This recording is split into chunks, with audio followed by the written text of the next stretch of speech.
Vou pedir para todos abrirem as Bíblias, o Evangelho de Jesus Cristo segundo o registro de Lucas, capítulo 15, do verso 11 até o verso 24.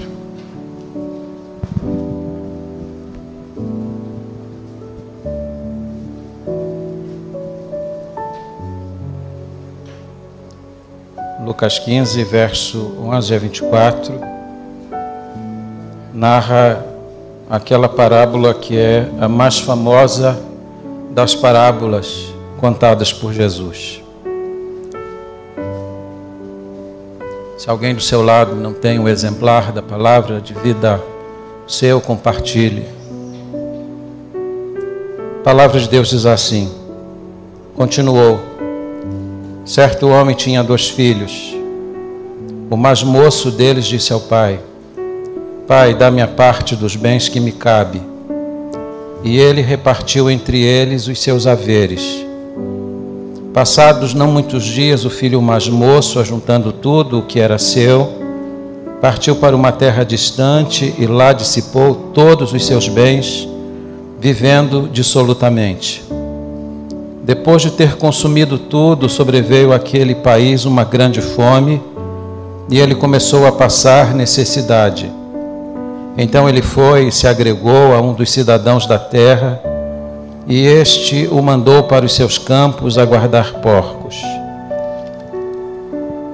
Ali desejava ele fartar-se das alfarrobas que os porcos comiam, mas ninguém lhe dava nada. Então, caindo em si, disse: quantos trabalhadores de meu pai têm pão com fartura e eu aqui morro de fome?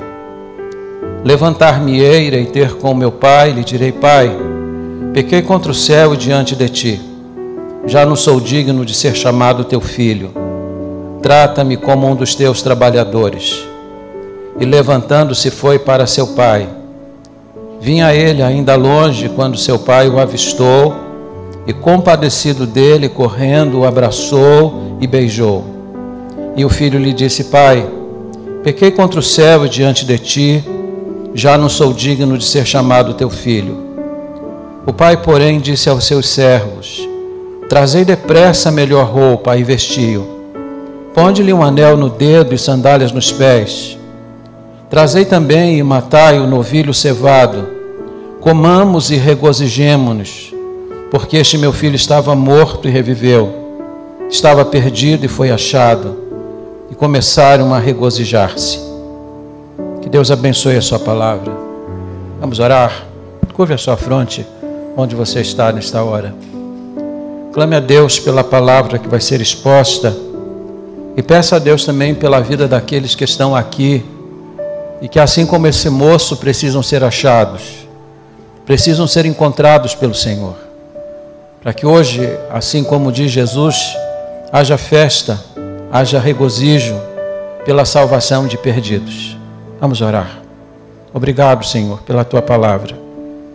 Ajuda-nos a compreendê-la na sua essência. Ilumina o nosso entendimento e, sobretudo, o entendimento daqueles que ainda precisam, ó Deus, ter um encontro pessoal com o Senhor. Que o Senhor se revele a cada um deles.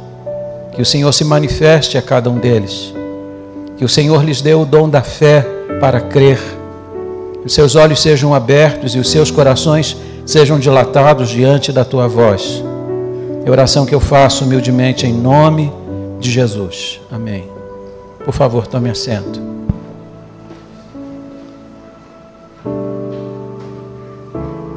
Um homem decidiu ir a uma igreja bem próximo de sua casa. Era domingo. E quando ele chegou à igreja, ele foi informado que o tema do sermão naquela noite seria sobre o filho pródigo. Como ele não queria ouvir sobre essa passagem, ele se levantou e dirigiu-se a outra igreja. E quando ele chegou lá, foi-lhe informado que o tema do sermão também seria o filho pródigo. Como ele não queria ouvir sobre essa passagem, levantou-se novamente e procurou outra igreja. E para surpresa dele, também o tema do sermão naquela noite seria o filho pródigo. E ele entendeu então pela terceira vez que Deus queria falar com ele. Naquela noite pregou o pastor João Falcão Sobrinho, já está na glória. Deus falou com ele naquela noite, naquele lugar. Se você sofrer a tentação de ir embora, não vá. Deus certamente tem algo para comunicar a você através da palavra de Deus, assim como tinha para falar com aquele moço. Esta passagem é, sem dúvida alguma, uma das mais conhecidas do público evangélico. É considerada a parábola rainha entre as demais, a mais famosa dentre aquelas que Jesus contou. E eu estou convencido de que em cada parábola existe uma verdade central, aquilo que a gente chama de eixo, de vértice, e essa passagem não foge à regra. Existe uma verdade central aqui. Diz o versículo 2 que fariseus e escribas, observando a pessoa de Jesus, estavam murmurando contra ele, porque Jesus comia com os pecadores, Jesus recebia os pecadores, e segundo a ótica religiosa deles, alguém que se aproximava dos pecadores não podia ser o Filho de Deus. Para responder à murmuração daqueles homens, Jesus contou naquele dia 3 histórias, 3 parábolas. A parábola da ovelha perdida, a parábola da dracma perdida e a parábola do filho perdido. E Jesus contou essas 3 histórias para mostrar o seu grande e compassivo amor. E eu preciso dizer a vocês que Jesus, ele come, ele recebe os pecadores, ele abraça os pecadores, e graças a Deus por isso. Porque se Jesus não quisesse nada com os pecadores, eu não poderia estar aqui diante de vocês. É exatamente porque ele recebe os pecadores que nós estamos aqui. Quero olhar com vocês para essas 3 parábolas, procurando entender nelas e prospectar a partir de cada uma delas esse compassivo coração de Jesus para com aqueles que estão perdidos. A primeira parábola que Jesus vai contar no capítulo 15, que é conhecido como o capítulo dos perdidos e achados. A primeira história que ele vai contar é a parábola da ovelha perdida. Jesus conta a história de um pastor que tinha 100 ovelhas. E note que ter 100 ovelhas na Palestina era ter uma riqueza, uma fortuna. Hoje nós medimos a riqueza de uma pessoa por quantas casas ela tem, por quanto dinheiro ela tem no banco, por quantos investimentos ela já fez. A riqueza nos dias de Jesus era medida de outra forma, pela quantidade de servos, pelo tamanho do rebanho, e uma pessoa que tinha 100 ovelhas era considerada uma pessoa muito rica. Mas mesmo para uma pessoa muito rica, que tinha 100 ovelhas, perder uma ovelha era um prejuízo incalculável. E aí tenta imaginar comigo a cena, tardezinha, final do dia, o pastor vai ao aprisco, momento em que ele vai colocar as ovelhas em segurança dentro do aprisco. E ele começa a contar: 1, 2, 3, 4. E ele conta 99 ovelhas. Ele nota que está faltando uma. Ele sabe qual é a ovelha que está faltando. Ele conhece o nome dela. Em João 10, Jesus disse que ele conhece as suas ovelhas. Ele sabe o nome delas. E aquele pastor então podia pensar assim: bem, eu tenho 99 ovelhas aqui. O que é uma diante de 99? Mas graças a Deus ele não pensou assim. Jesus disse que ele colocou as 99 em segurança, porque elas eram amadas também. E diz o evangelista Marcos que a partir daquele momento, aquele pastor se internou no deserto. Ele subiu às altas montanhas, ele desceu aos vales, procurando a ovelha que ele tinha perdido. E finalmente, pelo balir da ovelha, ele a encontrou. E diz a palavra que ele a colocou sobre o ombro como se fosse um colar de lã. E ele veio contente pelo caminho cantando: alegrai-vos comigo, porque eu achei a ovelha que eu tinha perdido. Eu achei a minha ovelha. Ele usa um pronome possessivo. Ele tinha amor por aquela ovelha. Certamente quando ele a encontrou, ela estava com frio, ferida, assustada. Afinal, ela havia se perdido, ela havia se extraviado. E note que ela se extraviou possivelmente pela sua estupidez, porque ela quis se afastar do rebanho. Ela não queria ouvir a voz do pastor. Ela não queria seguir a orientação do pastor. Ela quis seguir o seu próprio caminho, e seguindo o seu próprio caminho, ela se encontrou em grande perigo.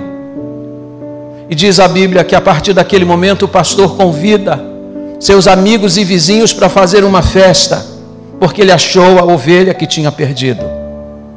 Jesus disse que é exatamente assim que acontece no céu quando um pecador se arrepende. Ele disse que no céu é feita uma festa. Os anjos celebram uma festa quando um pecador na terra se arrepende. Acontece que o Dr. John MacArthur disse que essa festa no céu não é em homenagem ao pecador que se arrependeu. Essa festa é uma homenagem a Jesus, o pastor, que a encontrou. É Ele que está sendo glorificado. É Ele que está sendo bendito por haver achado a ovelha que se havia perdido. A nossa esperança hoje é que no céu aconteça uma outra festa. Que hoje um pecador ou uma pecadora aqui se arrependa também. C.S. Lewis disse que festa e alegria é um assunto muito sério lá no céu. O céu é um lugar de festa. E que uma festa hoje seja feita por um pecador que se arrependa. A segunda história que Jesus vai contar, para ilustrar, para demonstrar o seu compassivo amor pelos pecadores, é a história de uma dracma perdida. A parábola da dracma perdida. Jesus conta a história de uma mulher que tinha 10 dracmas e perdeu uma delas. A dracma era uma pequena moeda romana. Não era uma moeda de grande valor, mas qualquer perda significa prejuízo. E note que o prejuízo dessa mulher não era apenas um prejuízo de ordem econômica. Aquela dracma tinha um significado a mais. A dracma era um tipo de ornamento. As mulheres casadas usavam 10 dracmas, uma ligada à outra sobre a cabeça. Era uma espécie de diadema. Assim, quando alguém olhava para uma mulher casada e encontrava as dracmas sobre a sua cabeça, sabia que ali estava uma mulher casada, comprometida, uma mulher que merecia respeito pela posição que ocupava. Acontece que essa mulher perdeu a dracma. E agora ela já não pode mais usar o símbolo do seu compromisso e do seu casamento. A situação para ela era bastante embaraçosa, porque o que ela diria ao marido quando ele chegasse? Quando ele a indagasse, porque ela não estava usando o símbolo do casamento, o que ela responderia para ele? Hoje nós usamos a aliança. Naqueles dias as mulheres usavam as dracmas. Mas note aquilo que Jesus está ensinando. Ele disse que esta mulher perdeu a dracma dentro da sua casa. Às vezes coisas de grande valor a gente não perde na rua. A gente não perde na escola, a gente não perde no trabalho, a gente perde dentro da própria casa. E ela perdeu algo de valor dentro da sua casa. Muitas famílias, muitas pessoas que estão aqui me ouvindo hoje, estão sofrendo prejuízos dentro das suas casas, porque estão perdendo coisas que têm valor tremendo, incomensurável. Mas diz a Bíblia que essa mulher, que poderia também dizer assim como o pastor, bem, eu tenho 9 dracmas, eu perdi apenas uma. O que é uma diante de 9? Não, antes que ela perdesse a segunda, diz Jesus que ela começou a procurar. E ela começou a procurar dentro da sua própria casa. E diz Jesus o que ela fez para encontrar a dracma. Jesus disse que primeiro ela acendeu a luz, ela acendeu a candeia. No escuro você não encontra nada. Você precisa de luz, você precisa de auxílio para encontrar as coisas que têm valor dentro da sua casa. Que coisa gloriosa quando Jesus se apresenta para nós, dizendo: eu sou a luz do mundo e aquele que me segue não anda em trevas. Se você perdeu alguma coisa de valor dentro da sua casa, se no seu casamento você está sofrendo prejuízos, Jesus pode dar o auxílio, pode ser a candeia que vai iluminar e mostrar aquilo que precisa ser reencontrado. Mas note que ela não apenas acendeu a luz, diz a Bíblia que ela também varreu a sua casa. E você sabe que varrer incomoda. Quando a gente varre, a gente precisa empurrar os móveis, precisa bater o tapete, precisa levantar poeira, precisa mexer com coisas que já estão sedimentadas. Imagine na Palestina varrer uma casa onde não havia um piso como esse, era casa de terra batida. Quanto incômodo ela teve que provocar, mas era preciso varrer. Assim como muitas vezes é preciso varrer a nossa casa, é preciso varrer de lá aquelas coisas que prejudicam. Às vezes a gente precisa varrer a boca, a gente precisa varrer o nosso tempo. Quantas coisas que precisam ser retiradas da nossa casa. E diz a Bíblia que depois de acender a candeia e varrer a casa, ela finalmente encontrou a dracma que havia perdido. E que alegria! Chamou as amigas e as vizinhas dizendo: alegrai-vos comigo, porque eu achei a dracma que eu tinha perdido. Note o senso de responsabilidade. Ela não disse: foi o meu marido que me provocou a perda. Foi alguma coisa fortuita que aconteceu e a dracma foi perdida. Não, ela disse: eu perdi a dracma. Foi a dracma que eu tinha perdido. Existe alguma coisa que você perdeu dentro da sua casa? Jesus está contando essa história mais uma vez, mostrando alegria diante de algo que foi perdido. Porque Jesus está mostrando como que ele age e como que ele reage quando um pecador se arrepende. Existe festa, existe alegria. E eu volto a dizer a você que nós queremos que hoje haja festa pela salvação de alguém. A terceira história que Jesus vai contar, e essa é a história que me move aqui hoje à noite, é a parábola do filho perdido, a parábola do filho pródigo. Jesus conta a história de um pai que tinha 2 filhos, sendo que o filho mais moço um dia chamou seu pai e disse: pai, eu quero ir embora, eu não quero ficar nessa casa servindo o Senhor. Ele certamente estava influenciado pelos amigos, pelo mundo, olhando, quem sabe, por cima do muro e olhando o mundo como se fosse algo prazeroso e lindo, sem perceber que a sua maior riqueza estava dentro da sua própria casa. Nós muitas vezes só valorizamos as coisas quando nós as perdemos. Às vezes nós já temos a riqueza em nossas mãos, mas olhamos para ela e não vemos valor algum. Fernando Sabino escreveu uma das poesias mais lindas, porque um amigo seu disse para ele: você pode escrever um anúncio, porque eu quero vender o meu sítio.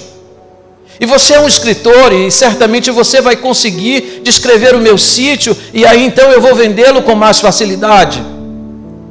Então o poeta começou a descrever o sítio como um lugar onde os pássaros vinham, onde o riacho corria, onde a mata farfalhava diante do vento, e ele foi descrevendo a beleza do lugar. E aquele homem, quando leu o anúncio, disse: eu tenho isso, então eu não quero mais vender. Alguém precisou mostrar para ele que a sua maior riqueza já estava em suas mãos. Esse filho estava em casa, tinha pai, tinha cama, tinha comida, tinha conforto, tinha servos, mas ele nunca conseguiu enxergar a beleza e a riqueza daquilo que ele já possuía. Ele só conseguia olhar além, por cima da cerca, e imaginar que a sua alegria estava lá fora e não dentro da casa do pai. E diz a Bíblia então que ele procura seu pai querendo receber uma parte da herança, porque não queria mais ficar naquela casa. Aquele moço estava insatisfeito. Um dos filmes de maior sucesso na Europa teve como título O Insatisfeito, que conta a história de um moço que tinha tudo, mas nunca estava contente. Quem sabe você também não seja um insatisfeito ou uma insatisfeita. Tem casa, tem filhos, tem marido, tem esposa. Você tem o conforto de um lar, você tem uma igreja, você tem tantas coisas boas na sua vida, mas você não consegue enxergar a beleza delas e por causa disso está sempre insatisfeito. Nós precisamos encontrar satisfação nas coisas que Deus tem nos dado. Quando o apóstolo Paulo escreve sua carta mais alegre, que é a carta aos Filipenses, ele disse que mesmo em meio ao frio, à fome, à nudez, ele conseguia estar contente, porque ele encontrava satisfação nas coisas que Deus estava proporcionando para ele. Mas olhemos para esse moço descrito por Jesus na parábola. Ele vai cometer 3 grandes erros na sua vida. A primeira coisa que ele vai cometer como erro é que ele vai pedir antecipadamente a parte da herança que lhe cabia. Ele vai chegar para o seu pai e vai dizer assim: pai, me dá a minha parte da herança, eu quero ir embora. Segundo as leis judaicas, aquele moço tinha direito a 1/3 da herança do pai. Só que havia um problema: ele tinha que esperar o seu pai morrer. Mas ele se apresentou como alguém que diz: eu não quero esperar a sua morte, eu não quero esperar a minha herança para um dia, eu quero agora, eu não quero esperar, eu não tenho paciência para esperar. Muita gente peca exatamente por causa disso, por causa da sua impaciência. Existem coisas em nossa vida que a gente precisa esperar. A Bíblia diz em Eclesiastes 3:1 que tudo tem o seu tempo determinado. Eu já vi muitos moços, eu já vi muitos líderes bons de igreja caírem exatamente pelo mesmo motivo que esse moço havia caído, porque decidiram antecipar aquelas coisas que não podem ser antecipadas, coisas que devem ser esperadas, porque cada coisa tem que acontecer no tempo certo. Jesus não conta o motivo do pedido intempestivo desse moço, mas vai mostrar as consequências da sua decisão deslocada e desesperada. O segundo erro que ele vai cometer é que ele vai cortar as relações com o seu pai. O pai que tanto o amava, que cuidava dele, ele disse: eu não quero ficar nessa casa servindo o Senhor. Mais grave do que pedir a herança antecipadamente foi negar ao seu pai os seus direitos legítimos. O 5º mandamento, que divide o decálogo, diz assim: honra a teu pai e a tua mãe. Mas esse moço não queria honrar o seu pai. Você sabe que nós honramos os pais reverenciando o nome deles. Nós honramos os nossos pais quando nós os obedecemos. Nós honramos os nossos pais quando cuidamos deles nos dias da sua velhice e necessidade. Mas esse moço que foi cuidado pelo seu pai, que recebeu os cuidados durante toda a vida, disse: agora que o senhor está velho, eu não quero ficar nessa casa servindo. Quando ele tomou a decisão de ir embora e de cortar a relação com seu pai, diz Jesus que ele recebeu sua herança e partiu para um lugar longínquo.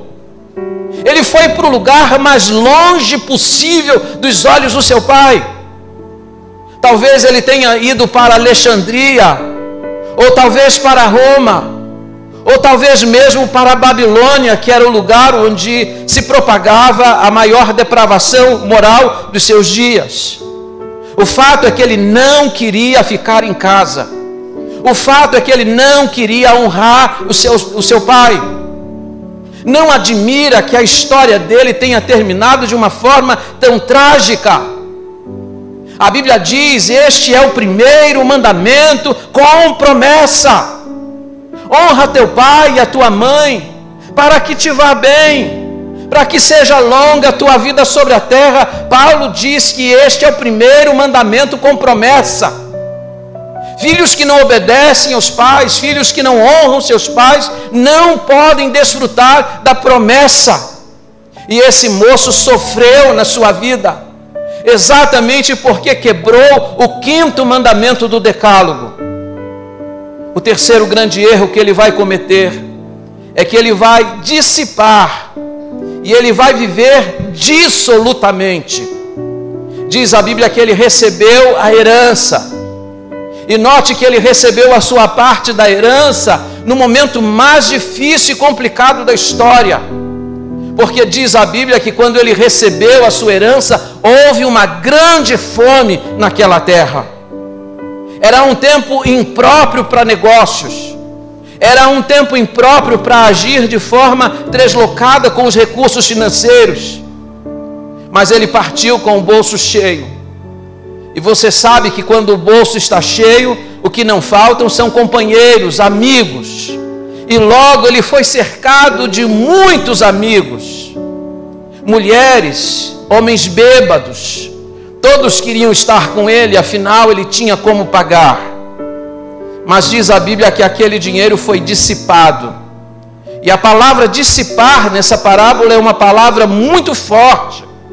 Porque o sentido dela no original é que ele rapou tudo, não sobrou nada, não sobrou um níquel. E aí diz a Bíblia que quando ele estava sem nada, e ele começou a passar necessidade, ninguém lhe dava nada. Os seus amigos evaporaram, seus conhecidos já não eram mais conhecidos dele. Ninguém mais se importava com ele, afinal ele não podia mais pagar pela companhia. Você precisa ser mais seletivo. Você precisa ser mais cuidadoso com as escolhas que você faz, com as pessoas que privam a sua amizade, com as pessoas com as quais você anda. Porque muitas pessoas que você chama de amigos não são seus amigos. Esse moço estava cercado de muita gente, mas os seus verdadeiros amigos estavam dentro da sua casa, mas ele não soube valorizá-los.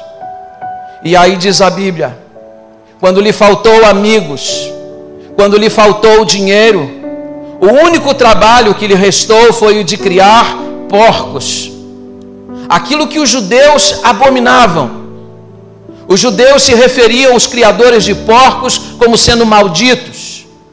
O Talmud, o livro sagrado junto do Alcorão, diz que maldito o grego que ensinar os seus filhos a sua tradição, e o homem que criar porcos. Ele estava agora executando a função mais abominável, mais desprezível do ponto de vista social. E agora esse moço que tinha tudo em casa, que tinha um pai que o amava, que tinha todos os cuidados, agora está dentro de um chiqueiro. E diz a Bíblia, olhando para os porcos, desejava comer a comida deles. A Bíblia não diz em lugar nenhum que ele comeu a comida dos porcos, mas a Bíblia é notória em dizer que ele desejou, tal era a sua fome. E aí nessa situação, ele tomou pelo menos 5 atitudes, as quais eu quero chamar sua atenção. Quando ele está nessa situação degradante, dentro de um chiqueiro, pronto a comer a comida dos porcos, veja quanto ele havia descido. 5 coisas vão acontecer. A primeira, diz a Bíblia, ele caiu em si. Isso significa que quando ele tomou a decisão de sair de casa, que quando ele tomou a decisão de romper o relacionamento com o seu pai, ele estava fora de si. Sair de casa é a coisa certa em um momento da nossa vida.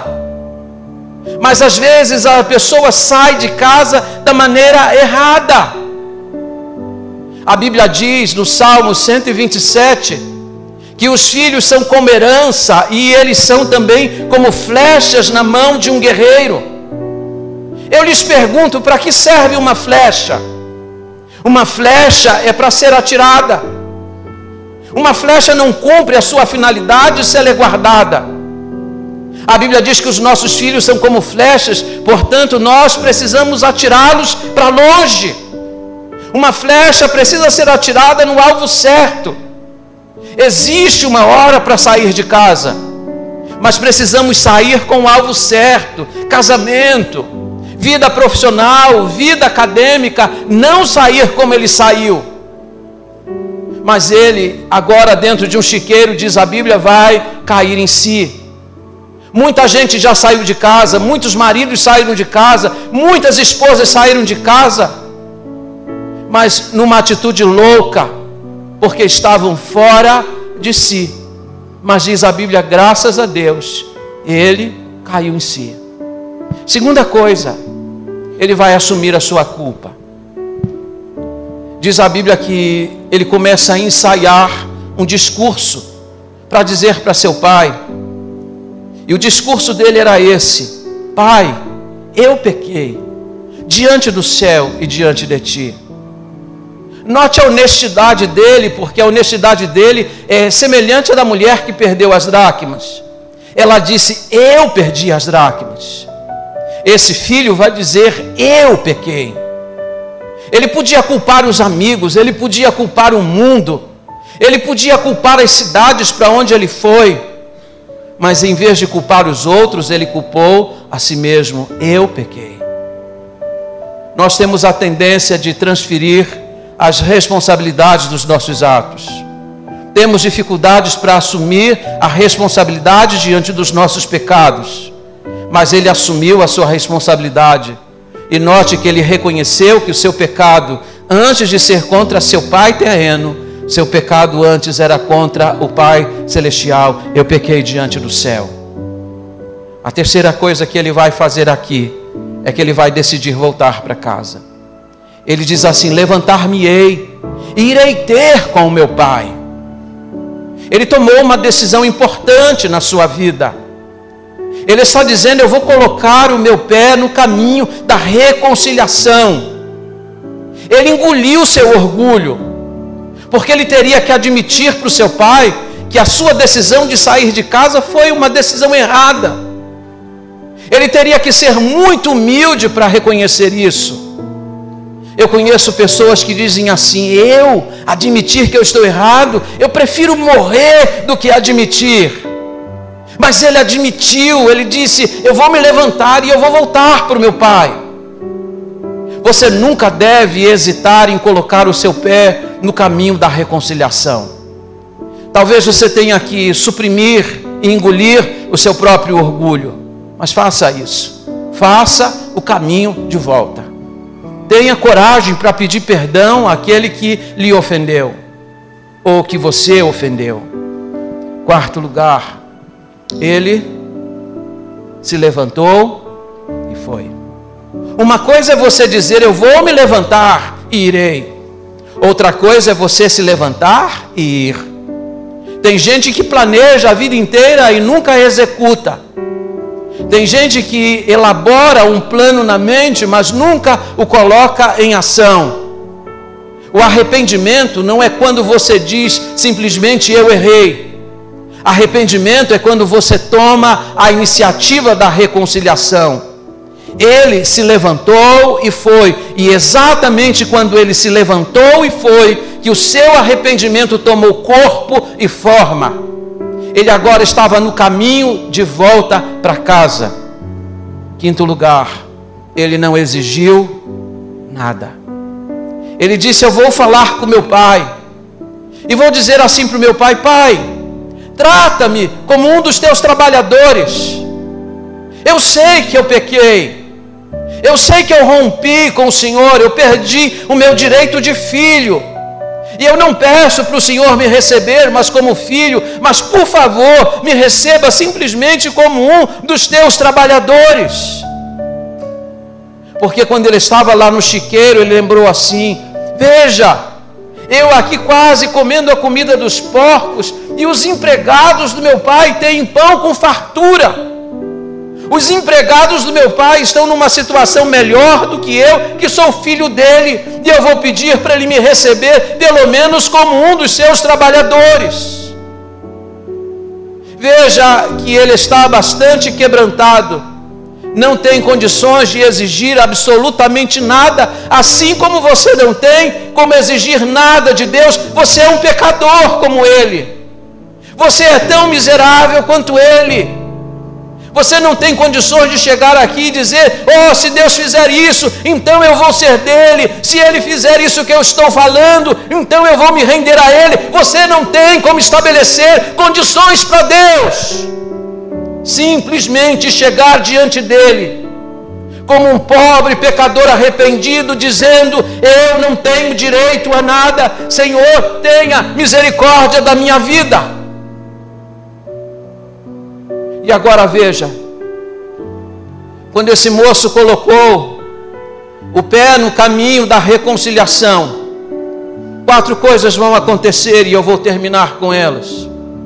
A primeira, o seu pai o viu ainda longe. Agora imagina aquele moço vindo pela estrada, andrajoso, mal cheiroso, descalço, cabelo desgrenhado. Ele tinha saído de dentro de um chiqueiro. Imagine o cheiro dele, a aparência dele. As pessoas no lugar onde ele havia crescido, ao verem-no pelo caminho, devem ter pensado: veja lá o mendigo. Outro deve ter dito: deve ser um vagabundo. Mas o pai, quando o viu de longe, disse assim: aquele lá é o meu filho, olha lá, é o fulano, é meu filho que está voltando para casa. E diz a Bíblia que o pai o viu ainda longe. Sabe o que é curioso? É que quando aquele moço estava dentro do chiqueiro, pairava uma dúvida no seu coração: será que papai vai me receber em casa? Se eu voltar para casa, será que papai vai me receber? Ou será que papai vai me escorraçar de lá? Mas ele mal sabia que todos os dias seu pai ficava ali olhando para aquela estrada, na esperança de ver o seu filho se agigantar nela. Deixa eu lhe dizer uma coisa, olhe para mim onde você estiver neste auditório. Aquele pai nunca perdeu a esperança da restauração da sua casa. Aquele pai fazia provisões para o dia em que seu lar e a alegria dentro da sua casa seria restaurada. Você perdeu a esperança da sua família.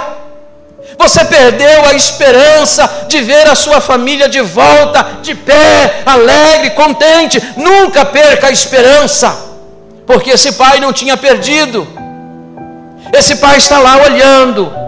Talvez tenha esperado 1 ano, 2 anos, 3 anos, mas sempre olhando e esperando o dia em que o filho ia voltar, até o dia em que ele o viu longe. A segunda coisa que acontece quando esse filho põe o pé no caminho da reconciliação é que diz a Bíblia que o pai correu em direção a ele e o abraçou e o beijou. O pai nem se importou com o cheiro dele, com a aparência dele. O pai não se importou com o protocolo, porque as leis judaicas indicavam que era desonroso para um homem correr em público. Essa é a razão porque quando a Bíblia diz que Zaqueu correu e subiu no sicômoro, a atitude dele é uma atitude inusitada, porque os homens, as pessoas adultas, não faziam isso em público, mas esse pai não se importou com a aparência ou com aquilo que as pessoas iam dizer a seu respeito. Ele disse: é meu filho. E agora veja que coisa linda. Tem pais que são duros, são inflexíveis, nunca beijam, nunca abraçam seus filhos. Mas esse pai tinha espaço na vida dele para uma coisa chamada afetividade. Ele abraçou o seu filho, ele beijou o seu filho. Isso não diminui sua autoridade diante dos filhos, Muito pelo contrário, aumenta. E note que quando Jesus está falando sobre esse pai, e Jesus vai repetir a expressão pai 12 vezes nesta passagem, e você sabe que dentro do padrão de escrito, repetir 12 vezes a mesma palavra indica a falta de riqueza de vernáculo, mas Jesus repete sem nenhum problema, 12 vezes, pai, pai, pai, pai, pai, para mostrar para você que o personagem principal da história não era o filho, era o pai, porque Jesus está usando esse pai como um exemplo, como uma ilustração de quem Deus é. Deus é assim, Deus ama, Deus abraça, se for preciso Ele beija. O nosso Deus não é um Deus indiferente, frio, Ele se importa a ponto de nos acolher. O pai vai abraçar, vai beijar seu filho, mas o pai vai fazer uma terceira coisa por ele. O pai vai restaurar a sua condição de filho dentro de casa. Aquele moço veio pelo caminho ensaiando o discurso, e quando finalmente encontra com o pai, ele repete aquilo que ele havia ensaiado: pai, pequei perante o céu e diante de ti, já não sou digno de ser chamado teu filho, trata-me como um dos teus empregados. O pai nem dá importância ao que ele está falando. Assim como muitas vezes nós falamos bobagens que Deus simplesmente ignora. Muitas vezes nós falamos coisas sem entender com quem nós estamos falando. Achamos que o Senhor vai nos rechaçar, como Pedro naquela grande pescaria, quando disse para o Senhor: afasta-te de mim, porque eu sou um pecador. Mas Jesus veio para os pecadores. Aquele moço não sabe o que está falando. O pai não se importa com o que ele está dizendo. E note que esse pai não recebeu apenas o filho dentro de casa, ele recebeu seu filho dentro do coração. Porque às vezes a gente se reconcilia com as pessoas assim: volta para casa, tem aí um quarto, fica aí. Mas não recebe aqui dentro. Aquele pai recebeu o filho aqui dentro. Quando o filho disse: eu quero ser apenas um empregado, o pai ignora o que ele está falando, chama os servos e diz assim: tragam depressa a melhor roupa e vestiu, porque ele está andrajoso. Tragam um anel e coloquem no dedo dele, ele aqui é filho. Tragam também uma sandália, porque aqui ele não é escravo, ele é filho. E dá uma outra ordem: matai o cevado. Observe o artigo definido, não é um bezerro, ele disse o bezerro. Porque ele estava guardando um bezerro, engordando um bezerro para uma ocasião especial, e a ocasião especial tinha chegado. Seu filho tinha voltado para casa, e ele disse: eu quero fazer uma festa, eu quero celebrar uma festa.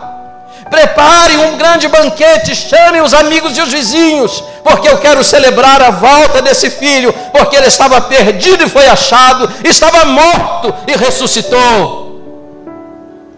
Jesus diz que é assim mesmo que acontece quando um pecador decide voltar-se em direção a Deus. Deus faz festa. E esse é o meu quarto ponto. O pai fez uma grande festa. Diz a palavra de Deus que a festa era tão efusiva que de longe se ouvia as músicas e as danças.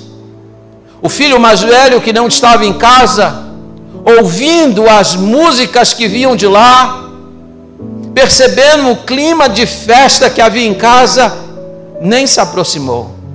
Chamou um dos servos e disse: o que o meu pai está comemorando? Lá no seu íntimo ele sabia que para o pai estar fazendo uma festa como aquela é porque o seu irmão mais novo tinha voltado para casa. E agora veja que coisa interessante, esse pai estava sempre com problema com os filhos. Agora o filho mais moço que tinha partido, tinha voltado, e o filho mais moço que estava dentro de casa, está pronto para ir embora também, porque também estava insatisfeito. Ele disse: eu estou aqui há tanto tempo, papai nunca fez uma festa para mim. Veio o filho dele que dissipou tudo e ele faz uma festa para ele. Pai, está sendo injusto comigo porque eu nunca transgredi mandamento dele. É curioso porque esse filho também estava insatisfeito. Um foi embora porque achou que o mundo tinha algo que não havia dentro de casa. Mas esse também estava dentro de casa e nunca conseguiu olhar para o pai como sendo um pai. Ele olhava para o seu pai como se fosse um patrão. Tem muita gente na igreja que nunca saiu da igreja, mas que também nunca teve um relacionamento com Deus como se fosse relacionamento de filho e pai. Se comporta apenas como se fosse um servo e não um filho. Quando a Bíblia diz que você deve chamar Deus de Pai, e Jesus chama Deus de Pai, Ele está dizendo que você pode se aconchegar a Ele. E a menos que você faça isso, você também vai ficar insatisfeito. E aí vai começar a olhar para fora, achando que a verdadeira alegria está lá. Mas aqui está um pai contente, porque o filho que tinha se perdido está de volta.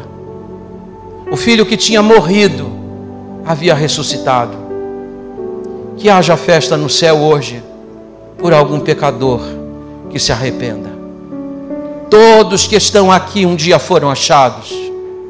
Não há uma só pessoa neste lugar que diga: eu estava numa situação melhor do que ele, porque todos nós estávamos andrajosos. Todos nós estávamos mal cheirosos porque estávamos mergulhados no pecado. Mas graças ao bom pastor, nós fomos achados. Hoje o Senhor quer achar algum pecador perdido aqui neste encontro. Por favor, curvem as vossas frontes. Toda igreja, comece a orar. Comece a orar, porque o inimigo das nossas almas não quer que haja festa no céu em homenagem a Jesus Cristo. Porque a festa que há no céu não é para o pecador, é para aquele que salva o pecador.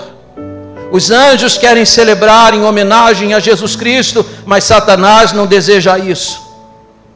Há pessoas aqui neste encontro que precisam ter um encontro pessoal com o Senhor Jesus Cristo. Precisam ser achados como a ovelha que se perdeu, como a dracma que se perdeu. E note que nesta parábola há coisas semelhantes e ao mesmo tempo distintas.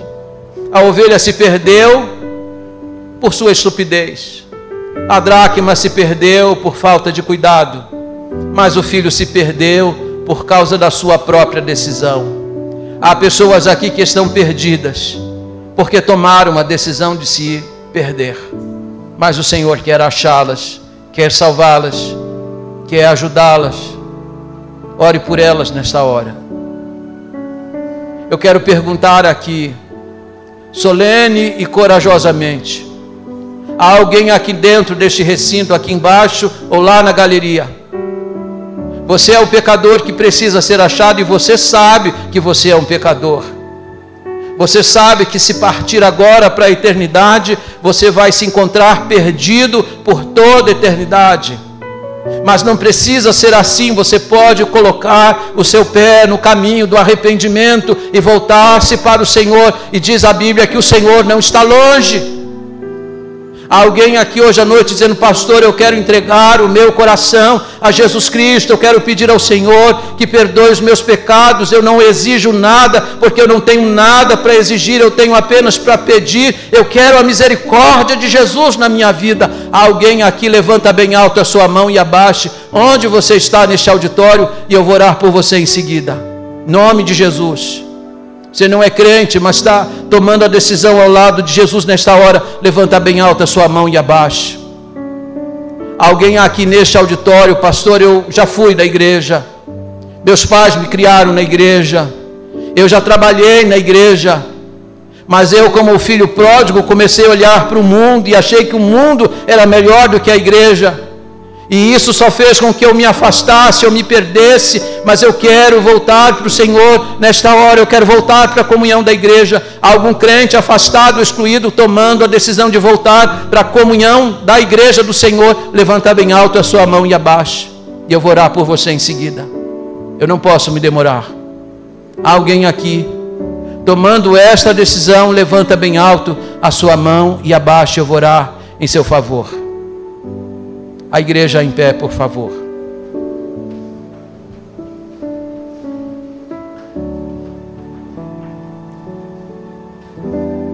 Vamos pedir ao Senhor que Ele abençoe a cada pessoa aqui. E uma das bênçãos que o Senhor pode dar a cada pessoa aqui é a oportunidade renovada. Que você ainda tenha a oportunidade, porque para muitos ela não surgiu novamente. Mas eu peço a Deus que lhe dê uma nova oportunidade de considerar a preciosidade que é o chamado do Senhor para a sua vida. Vamos orar. Ó Deus, nós te somos gratos por tua bondade infinita. Te damos graças por nos ter achado, porque nós estávamos perdidos. Te damos graças por nos ter perdoado os pecados e não havia nada de bom em nós, mas o seu grande amor, a sua grande compaixão foi maior do que o nosso pecado. Pedimos-te por aqueles que ouviram a tua palavra. Eu não posso convencê-los. Essa tarefa não é minha, a tarefa minha é apenas pregar. Mas que o Espírito Santo aplique essa palavra pregada em cada coração, para que haja verdadeiro arrependimento e para que haja salvação ainda hoje à noite. Abençoa-os, abençoe a juventude desta igreja. Dá a esses moços o gozo de permanecerem na casa do Pai. Que não se sintam tentados a olhar por cima do mundo, do muro, o mundo encantador lá fora, com seus vícios, com suas noites, com os seus prazeres, porque sabemos que tudo isso não passa de uma grande ilusão. Sabemos que a verdadeira alegria está na tua presença, e que eles sintam sempre o gozo da tua presença. Mantenha-os fiéis, mantenha-os castos, mantenha-os santos, servindo ao Senhor, e que, ó Deus, eles possam crescer e seguir as suas vidas sempre na tua presença. Eu oro assim em nome de Jesus, e que seja agora sobre nós o amor de Deus, o nosso eterno e bendito Pai, a graça do nosso Senhor e Salvador Jesus Cristo, e as doces consolações do Espírito Santo de Deus, seja sobre a vida desta igreja, sobre a vida dos seus jovens e sobre todo o povo de Deus espalhado em toda a face da terra, hoje e para todos sempre. Amém.